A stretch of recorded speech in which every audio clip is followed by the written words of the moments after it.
Hello students, welcome to your own channel. How are you all? I hope you all are fine. Today we are going to complete our chapter, that is chapter number 3, human reproduction. Only today's lecture is left for this chapter, then we'll do our next chapter. As you all know that in previous class we discussed about implantation, that how the blastocyst or how the embryo get implanted in uterus. Now today we are going to discuss about the pregnancy embryonic development, that how embryo grows, and then we'll discuss parturition and lactation. Okay, so in previous class as we discussed about implantation, that how embryo get implanted in the uterus, in the endometrium wall of uterus, and then how the further process takes place, that first zygote was there, उससे फिर embryo बना था, embryo में further stages were there, that 1 से 2 cell, 2, then 4, 8 and then 16 morula stage came. Then morula was moving from the fallopian tube or oviduct towards the uterus, and in uterus it get attached to the endometrial wall, uterine wall, and that stage, that is trophoblast, was there which get attached to the endometrium. Now we will do, and this was all happening on the 7th day. क्या हो रहा था कि fertilization वाले day से 7th day, in 1 week this all was happening. Today we are going to discuss about 8th day, it means first week is completed. Now we will discuss next week that what changes takes place in embryo and what are the process which takes place there. So let me revise the things that क्या क्या हुआ था वहाँ पे. Like suppose this is uterus. Okay, uterus में यहाँ पे endometrial wall is there. This is endometrial wall. However we know कि इसकी uterus की कितनी wall होती है? 3 walls are there. 3 walls में ये कौन थी? outermost layer, ये middle layer myometrium, and this ये perimetrium थी. Middle layer was myometrium and innermost layer was endometrium. It is endometrium. So we are to discuss about endometrium. myometrium का role भी हम देखेंगे. सबसे पहले endometrium पे क्या है कि यहाँ पे वो trophoblast था. Trophoblast was here. Okay, and trophoblast, this is blastocyst, and blastocyst में 2 layer of cells were there. One is trophoblast, and trophoblast outermost layer of cells, and then inner cell mass was there, and this inner cell mass is here. ऐसे inner cell mass कुछ cells अंदर arrange हो गई थी और कुछ बाहर की तरफ पेरिफेरी की तरफ हो गई थी. Next thing that endometrium wall के तरफ ट्रोफोब्लास्ट से कुछ फिंगर लाइक प्रोजेक्शंस निकलनी शुरू हो जाती हैं, and this is happening on 8th day after fertilization. That some finger-like projections come out through the trophoblast, and these finger-like projections are known as chorionic villi. These are known as chorionic villi, and these get interdigitated with the endometrial wall. It means ये जो villi हैं ये endometrial wall के साथ interdigitated हो जाते हैं, उसके साथ कनेक्ट हो जाती है. सो ये सेल हमने कौन सी बनाई है? ये लेयर किसकी बनाई है? Trophoblast. And this is inner cell mass. Inner cell mass. So what happens, let me tell you. On the 8th day और after the first week after fertilisation, 8th day को क्या होता है? Trophoblast divide and it makes some finger like projections which are known as chorionic villi. Okay, and these chorionic villi get interdigited with endometrium. Let me tell you what happened. Suppose this is chorionic villi. ये क्या है? chorionic villi finger जैसे projections है, and this is endometrial wall of uterus. ये endometrial wall है uterus की. Same ऐसी ही diagram मैंने इसके लिए बनाया. So what happened? These chorionic villi and this endometrial lining of uterus get interdigited with each other. एक दूसरे के साथ ऐसे fix हो जाती हैं. Okay, and they make a tissue that is very famous tissue which is known as placenta. Okay, what happens here? Let me tell you. Suppose this is trophoblast layer, or you can say this is blastocyst. ये trophoblast की layer है, ठीक है. यहाँ पे वो inner cell mass है इस तरह से, and from here these finger like projections came out. ठीक है, और फिर यहाँ पे endometrium wall की projections आ जाती हैं like this. This is endometrial wall of uterus and this is known as now placenta. ये क्या बन गया है? Placenta. How placenta is formed? It is formed by chorionic villi coming from the trophoblast layer and endometrial tissue. Endometrial जो lining है, endometrial जो tissue है, इसकी और chorionic villi की interdigitation होती है and then it make the tissue that is known as placenta. उसको क्या बोला जाता है? Placenta. Any doubt in this? I think everything is clear. So trophoblast तो differentiate होके या divide होके क्या बना रही है? Chorionic villi बना रही है. ऐसे ही inner cell mass भी divide होता है जिसके बारे में हम थोड़ा बाद में बात करते हैं. सबसे पहले हम प्लेसेंटा को डिस्कस करते हैं. That what is placenta. So what is placenta? Placenta is a disc shaped tissue. It is a disc shaped tissue. कहाँ पे बनता है? Develop between foetus, it means embryo, and endometrial lining of mother uterus. mother's uterus. Okay, placenta कहाँ बन रहा है? जो developing embryo है, फिटस है, इसकी और मदर की जो मैटरनल जो ब्लड है, मैटरनल जो यूट्रस है, उसकी लाइनिंग के बीच में जो टिश्यू बनता है उसको क्या बोला जाता है? Placenta. And it act as endocrine tissue as well as some other function also it perform. So mainly its function is provide nutrition and oxygen to developing foetus.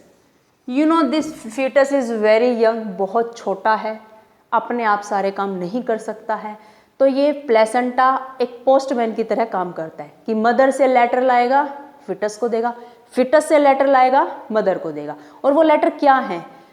ये अपने आप रेस्पायर नहीं कर सकता, एम्ब्रियो अपने आप फूड नहीं खा सकता, अपने आप एक्सक्रीशन नहीं कर सकता. So it has to take help from the mother. Placenta जो मदर से न्यूट्रिशन और ऑक्सीजन लेके फिटस को प्रोवाइड करता है कि वो अपना खाना खा ले और रेस्पायर कर ले, ब्रीदिंग कर ले. Second thing, it gives excretory waste. It gives excretory waste to mother. अब जो फिटस ने खाना खाया है, ऑक्सीजन ली है, अब ऑक्सीजन के बदले में CO2 रिलीज करने वाला है. फूड खाने के बाद एक्सक्रीटरी वेस्ट रिलीज करने वाला है. तो अपने आप तो it can't do, it is very young, बहुत छोटा है ना अभी. तो व्हाट इट डू, ये अपना एक्सक्रीटरी वेस्ट कौन? एम्ब्रियो या फिटस प्लेसेंटा के थ्रू मदर की बॉडी को दे देता है. ठीक है, ये तो फंक्शन हुआ इसका पोस्टमैन वाला. ठीक है. Second function it perform endocrine tissue. ये एक एंडोक्राइन टिश्यू का काम भी करता है. एंडोक्राइन टिश्यू क्या होता है? एंडोक्राइन ग्लैंड पढ़ी है हम सब ने 11th क्लास में.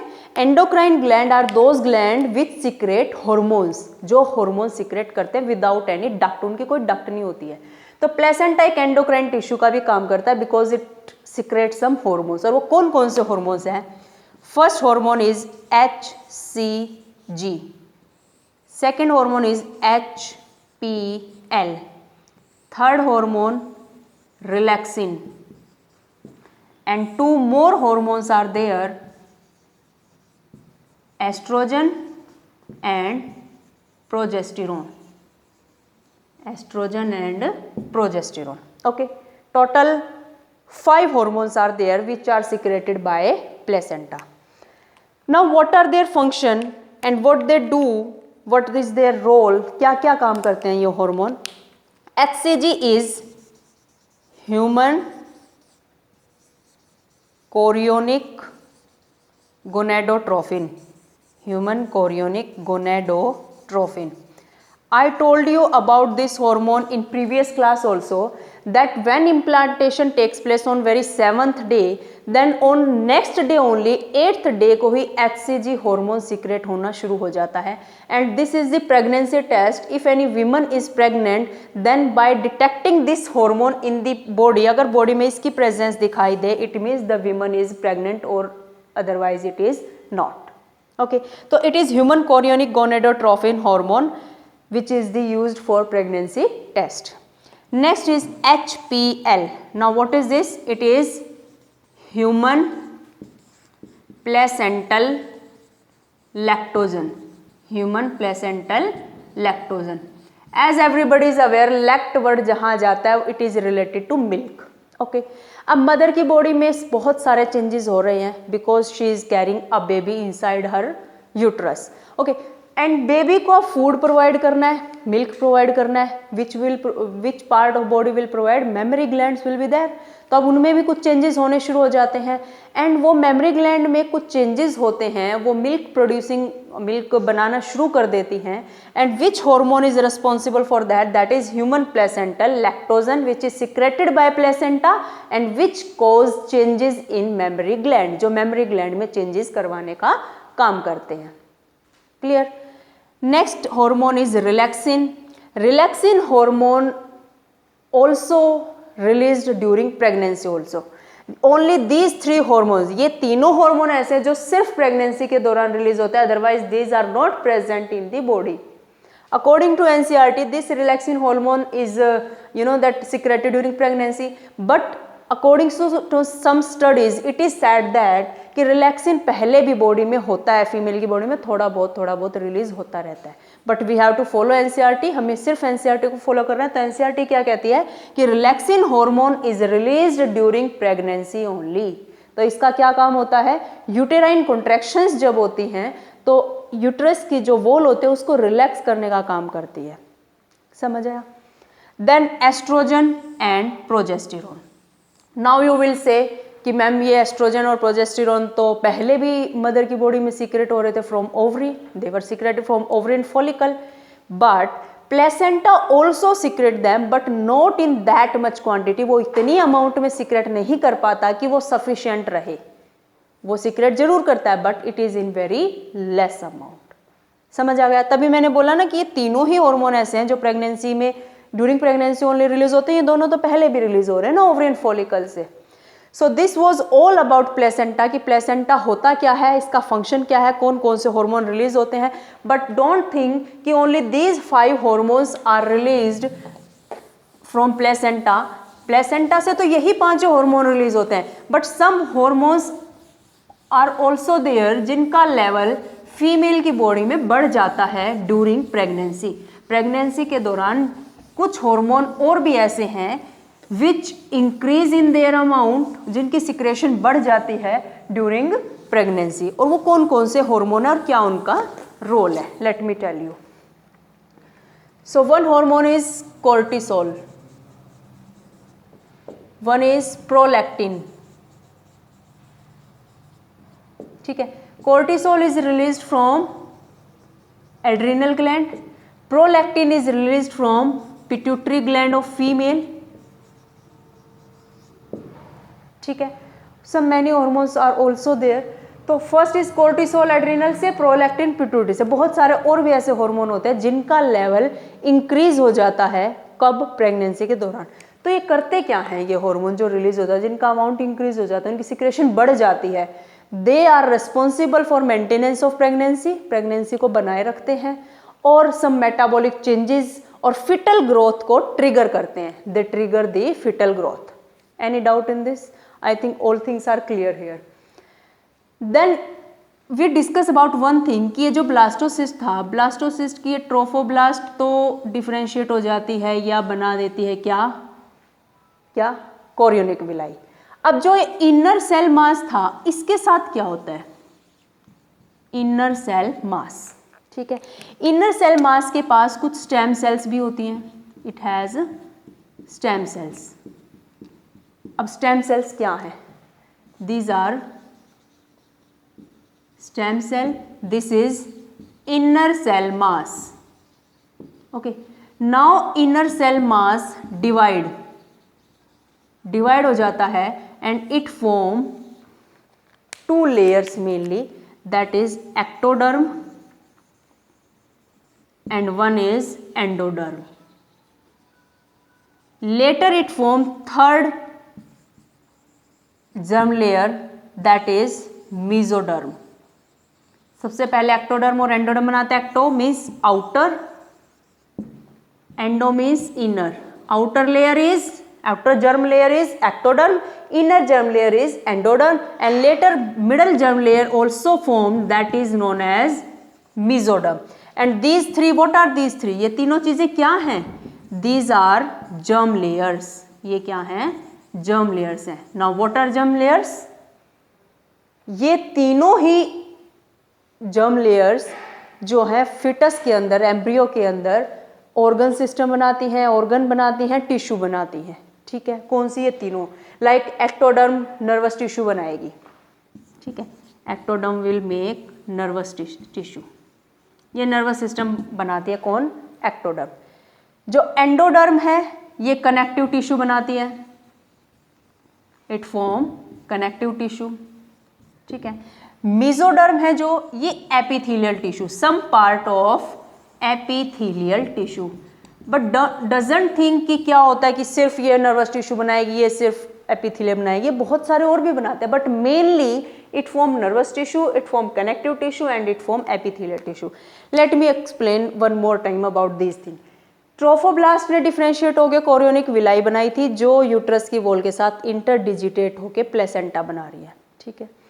Inner cell mass divide and it make 3 germ layers and these are ectoderm, mesoderm, endoderm. Ectoderm outer germ layer, mesoderm middle germ layer and endoderm inner germ layer. Now these germ layers हैं क्या? जो embryo है, foetus है, उसके जो parts बनने हैं, organ बनने, ऑर्गन सिस्टम बनने हैं, उनको बनाने का काम करते हैं ये तीनों germ layer. ठीक है.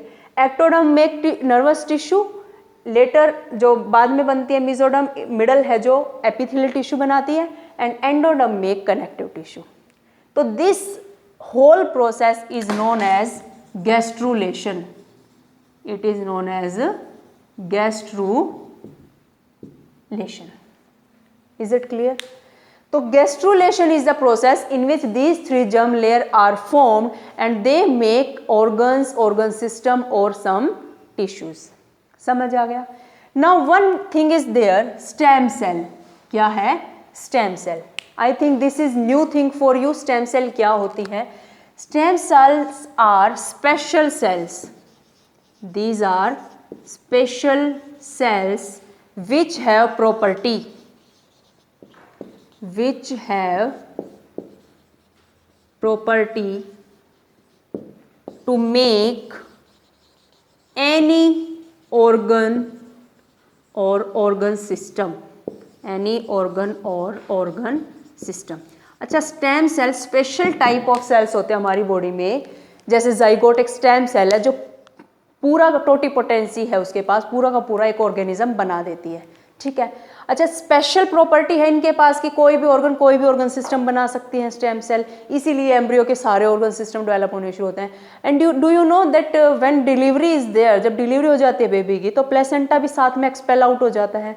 तो कुछ जगहों पे उन प्लेसेंटा को क्रायो प्रिजर्व किया जाता है. क्रायो प्रिजर्वेशन को प्रिजर्व करके रख लेते हैं क्योंकि उसके अंदर स्टेम सेल अभी भी है. तो तब भी बाई चांस अगर किसी फिटस को, किसी बेबी का कोई ऑर्गन या ऑर्गन सिस्टम में कोई प्रॉब्लम आ जाता है, एबनॉर्मल हो जाता है, कोई इंजरी हो जाती है, तो उस ऑर्गन को, ऑर्गन सिस्टम को रिप्लेस किया जा सकता है. उस स्टेम सेल से उस ऑर्गन को, ऑर्गन सिस्टम को बनाया जा सकता है. समझ आ गया? सो ये सारा मैंने तुम्हें बताया गैस्ट्रुलेशन कैसे होता है.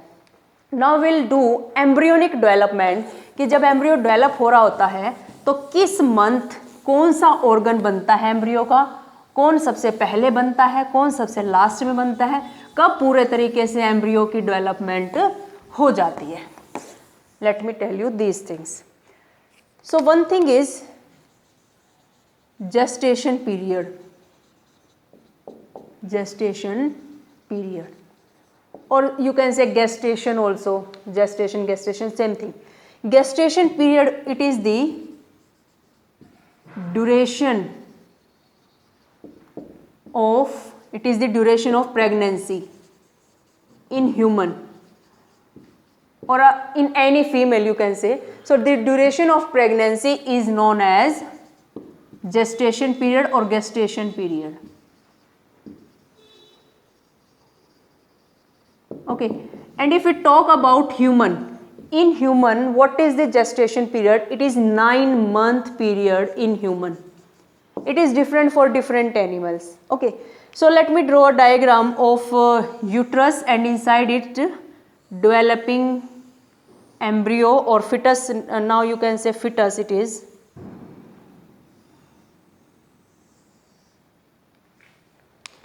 So this is endometrial wall here, endometrial lining. Okay, and here we will make embryo.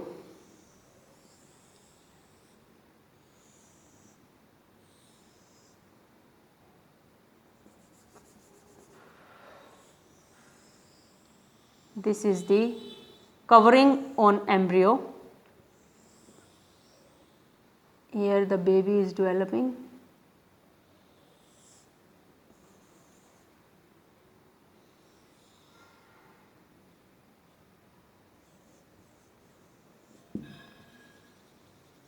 Okay, and do you remember one thing कि 11th में भी हमने पढ़ा है कि जो ये एम्ब्रियो होता है बहुत सारे ऑर्गेनिज्म का बिल्कुल सेम होता है कि इस स्टेज में हम बता नहीं सकते कौन सा ह्यूमन का एम्ब्रियो है, कौन सा एविज में है, कौन सा पाइसिस में है, कौन एम्फीबिया का, कौन रेप्टिलिया का है, ठीक है ना।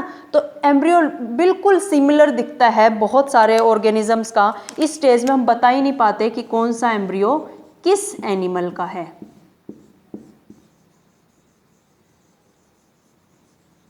Okay, and here one more thing is there. This is formed like this. यहाँ पे एक चीज़ और होती है जिसके बारे में शायद तुमने पहले पढ़ा भी है, yolk sac. It is yolk sac. ठीक है। So let me do labeling कि कौन कौन से parts क्या क्या हैं।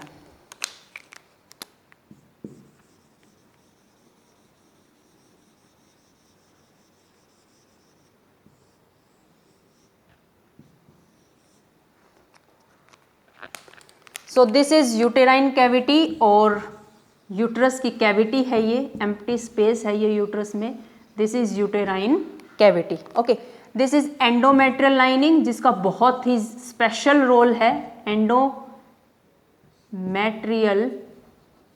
Lining, endometrial wall also you can write of uterus, ठीक है। And this is developing embryo, ये एम्ब्रियो डेवलप कर रहा है यहाँ पे। And this is umbilical cord जिसके बारे में हमने अभी तक बात नहीं की, and it is very important thing, umbilical cord. Okay, and this one is yolk sac, ये क्या है, यॉक सैक। और यहाँ पे क्या है, सर्विक्स के अंदर एक म्यूकस का प्लग लग गया है, mucus plug. Okay, what happens, let me tell you this thing. So this is uterus, ये यूट्रस है, ये इसकी एंडोमेट्रियल लाइनिंग है, endometrial lining and these chorionic villi जो अब अम्बिलिकल कॉर्ड बन चुकी हैं, they interdigitated with each other और ये प्लेसेंटा बनाती है, and placenta is attached or connected with embryo with the help of umbilical cord. What I am saying, what is the function of umbilical cord? ये क्या करती है, attach placenta, it attach placenta to embryo. embryo के साथ placenta का connection attachment करवाती है कौन, umbilical cord. और जब बेबी यहाँ से एक्सपेल आउट हो जाता है, डिलीवरी हो जाती है जब बेबी की, तो इस एम्बिलिकल कॉर्ड को कट करके तब बेबी को बाहर निकाला जाता है, ठीक है। तो this umbilical cord is responsible for sending nutrition and oxygen to the embryo and excretory waste and carbon dioxide from embryo to the mother body. समझ आया? तो एम्बिलिकल कॉर्ड क्या कर रही है, ये प्लेसेंटा का कनेक्शन एम्ब्रियो के साथ करवा रही है, ठीक है। Then uterine cavity you know very well, endometrial wall also you know. Next thing is yolk sac. अब ये क्या चीज है, yolk sac is responsible for formation of RBC in the embryo. तो yolk sac is responsible for formation of RBCs. What are RBCs? RBCs are red blood cells due to which our blood is red. Hemoglobin pigment is present in RBC due to which these are red and our blood is also red. Okay, so yolk sac is responsible for formation of RBC. यहाँ पर embryo की RBC बन रही होती है, which is very important for embryo. Then this is embryo, fetus है जो. अच्छा, ये क्या है? Mucus plug in cervix. ये फीमेल रिप्रोडक्टिव सिस्टम का सर्विक्स पार्ट है जहाँ पे म्यूकस का प्लग लग गया है कि अभी एम्ब्रियो को बाहर नहीं आना है. Okay, that's why plug is there. Is there any doubt? So now we will do some changes takes place in 9 months in the embryo. क्या क्या चेंजेस होते हैं एम्ब्रियो में, कैसे डेवलपमेंट होती है. I think this diagram is clear. Okay, now will do some changes.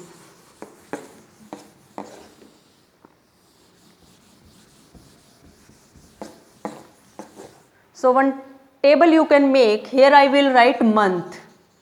किस month में क्या चेंज हो रहे हैं. And here I will write changes. Or you can say development. This will be better word.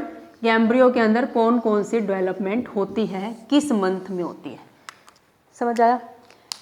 So here month, total 9 months are there. Gestation period is of 9 months. Number 1, 2, 3, 4, 5, 6, 7, 8 and 9. तो थोड़ा सा ज़्यादा gap है ऊपर. So you can write here 1, 2, 3, 4, 5, 6, 7, 8, 9. So it is divided into 3 trimester. इसको 3 trimester में divide किया. It is first trimester, second trimester and third trimester. Now what is trimester? Trim is 3 months को एक में, 3 को एक में और 3 को एक में. ठीक है.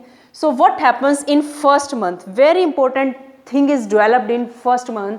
Heart of embryo. सबसे पहले क्या चीज डेवलप होती है? Heart in first month of the pregnancy. ठीक है. And how can you check? This is the first sign of, it is first sign of foetus development और एम्ब्रियो डेवलपमेंट. ये फिटस के डेवलपमेंट का सबसे पहला साइन होता है. नाउ वी विल से कि मैम आपने तो पहले बताया था HCG is first sign, but HCG hormone is first sign of pregnancy. Okay, तो first sign of foetus development is heart. You can hear और you can say that doctor can hear the heartbeat by the help of stethoscope so that you can check that fetus is developing properly or not. During the second month, limbs and digits are developed. Limbs means hand and legs, digits उंगलियां, fingers, limbs और digits develop करने शुरू कर देती है embryo की. During the third month, organ system, limbs and external genital organ, external genital organs are developed. It means third month में लगभग सभी organ system डेवलप हो जाते हैं, limbs बन जाते हैं, external genital organs also, that उससे पता चल जाएगा the female is there or male baby is there. Fourth month में NCERT कुछ नहीं कहती है कि क्या डेवलपमेंट होती है. In the fifth month foetus show movement, वो मूवमेंट शो करना शुरू कर देता है. And some hair on head, hair on head. Clear? In the sixth month, during sixth month, eyelashes, eyelids are separated, eyelashes are formed and fine hair on body, fine hair on body. और body पे hair आने शुरू हो जाते हैं, छोटे छोटे hair होते हैं ना बॉडी पे, वो सब बनने शुरू हो जाते हैं इन दी सिक्स्थ मंथ. तो सेकेंड ट्राइमेस्टर तक ये सब कुछ हो जाता है. And in the third trimester, last trimester में fully developed embryo is there, fully developed embryo और baby is there.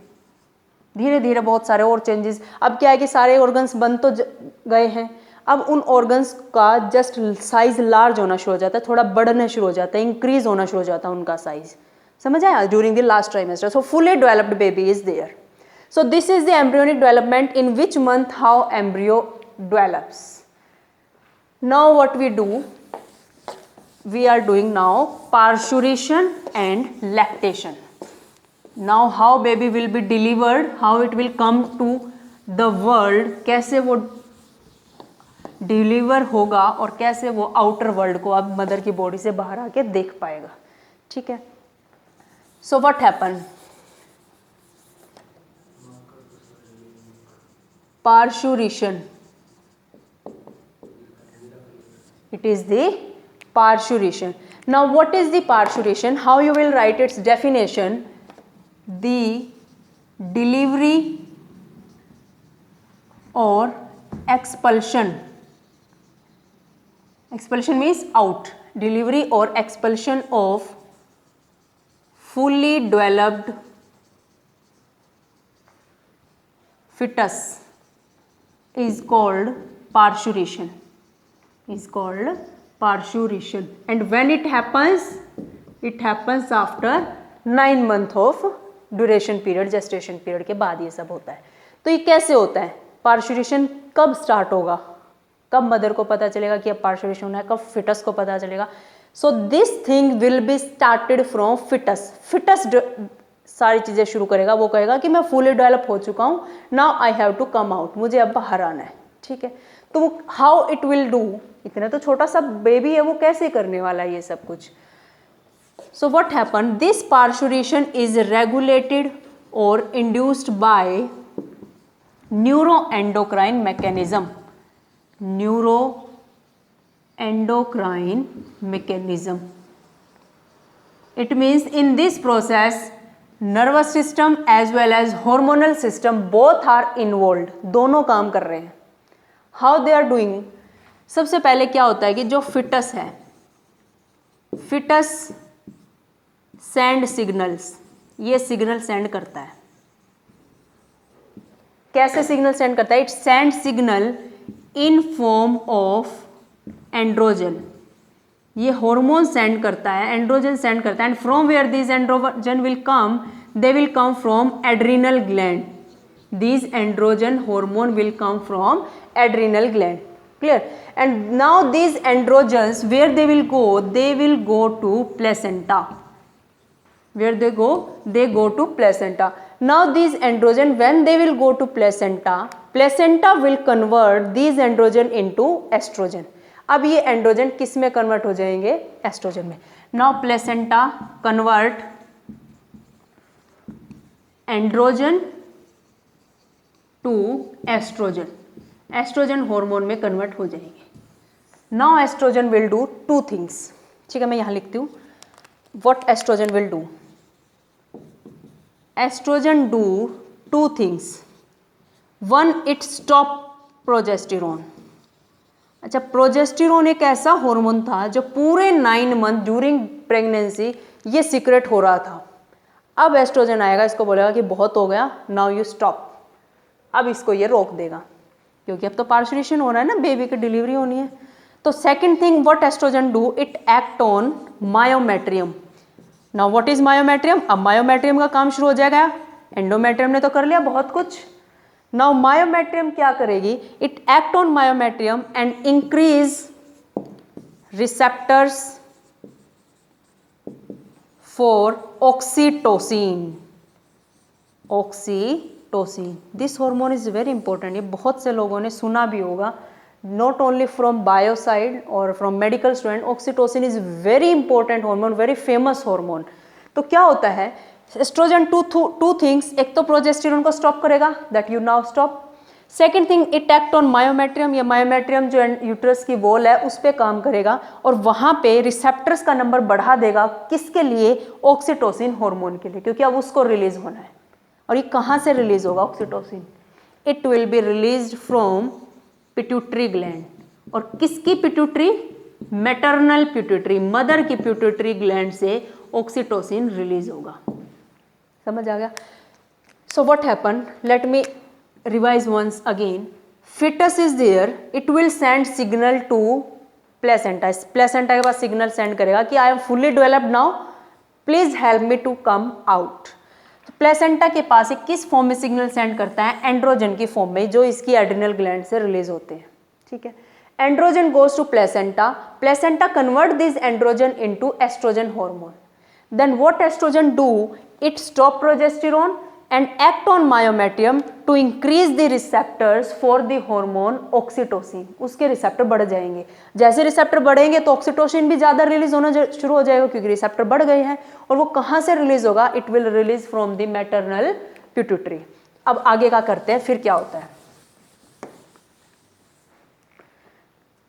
And these signals are known as foetal ejection reflex, fetal ejection reflex, which cause uterine contraction, uterine contraction, uterine means uterus के अंदर contraction होंगी। और कैसी contraction होंगी, mild, normal सी, हल्की फुल्की contraction होंगी। अब जैसे यूटेराइन कॉन्ट्रैक्शन होगी, ये मैटरनल पिट्यूटरी को ट्रिगर करेंगी। मैटरनल पिट्यूटरी, जो मदर की पिट्यूटरी ग्लैंड है ब्रेन में, उसको ट्रिगर करेंगे। किस लिए, टू सिक्रेट ऑक्सीटोसिन, कि वो ऑक्सीटोसिन हार्मोन सिक्रेट करे, ठीक है। रिसेप्टर बढ़ चुके हैं मायोमेट्रियम पे, ऑक्सीटोसिन रिलीज होना शुरू हो जाएगा। जितना ज़्यादा ऑक्सीटोसिन रिलीज होगा, उतनी ज़्यादा यूट्रस में कॉन्ट्रैक्शन बढ़ती जाएगी।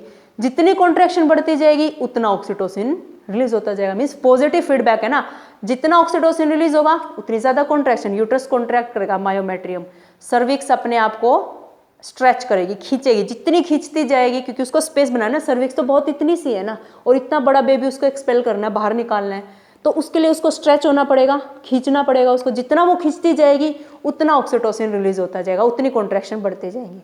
जैसे जैसे कॉन्ट्रैक्शन बढ़ेंगी वैसे वैसे ऑक्सीटोसिन फिर से ज़्यादा रिलीज होना शुरू हो जाएगा। तो दोनों आपस में पॉजिटिव फीडबैक का काम करते हैं। तो when secrete oxytocin, strong uterine contraction, अब ये कॉन्ट्रैक्शन तेज होती जाएंगी। Strong uterine contraction, uterus contract करना शुरू करता रहेगा। जितना ज़्यादा कॉन्ट्रैक्ट होता जाएगा, ऑक्सीटोसिन रिलीज हो जाएगा। And finally fully developed foetus is expelled out of birth canal, and that birth canal is vagina. पूरी तरीके से बेबी डिलीवर हो चुका है। समझ आ गया।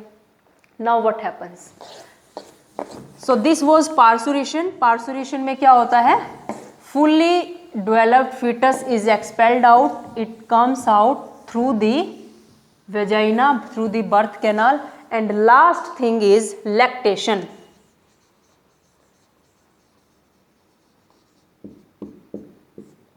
It is lactation. Lactation means production of milk, production of milk from mammary glands,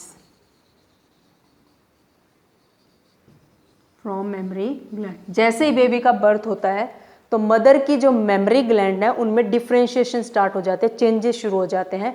किस चीज़ के लिए, मिल्क प्रोड्यूस करने के लिए। इस प्रोसेस को क्या बोला जाता है, lactation. And one term is there which you have to remember, colostrum.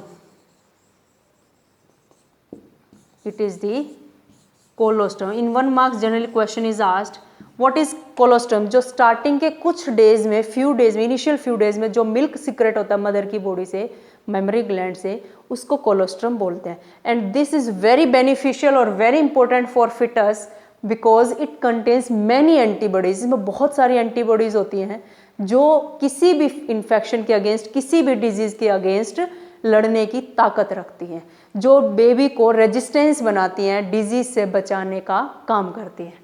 तो colostrum, it is the milk produced in initial few days, milk produced in initial few days by mother, उसको क्या बोला जाता है, कोलोस्ट्रम। ठीक है, और ये क्या करती है, इट हैज़ एंटीबॉडीज़। इसके पास बहुत सारी एंटीबॉडीज़ होती हैं जो इन्फेक्शन के अगेंस्ट लड़ती हैं। खास तौर पे कौन सी एंटीबॉडीज़, IgA, इम्यूनोग्लोबिन ए, इम्यूनोग्लोबिन ए। ठीक है, and these antibodies provide resistance, ये रेजिस्टेंस प्रोवाइड करती है किसके अगेंस्ट, डिजीज के against, provide resistance against disease. So it is recommended by doctors also that if a mother feed her child by colostrum, then that child will have strong immune system and it will be able to fight against disease. अगर किसी baby को colostrum नहीं provide हो पाता है, so what happens, उसका immune system weak हो जाता है और इसको माइनर सा अगर कोल्ड भी हुआ है तो वो न्यूमोनिया में कन्वर्ट हो जाता है. ओके, माइनर सी कफ भी हुई है तो it can take a serious disease, it can lead to a serious disease. Okay, so this was all about lactation. So today we have completed our chapter, that is human reproduction. If you have any doubt, any query, you can write in comments, I'll give you answer. So I think everything is clear about, I have done all my efforts. So please like, share and subscribe my channel, and if you have any query or any suggestion if you want to give, then you can write in comment box. Tomorrow we'll come with our next video of chapter number 4. Thank you everybody.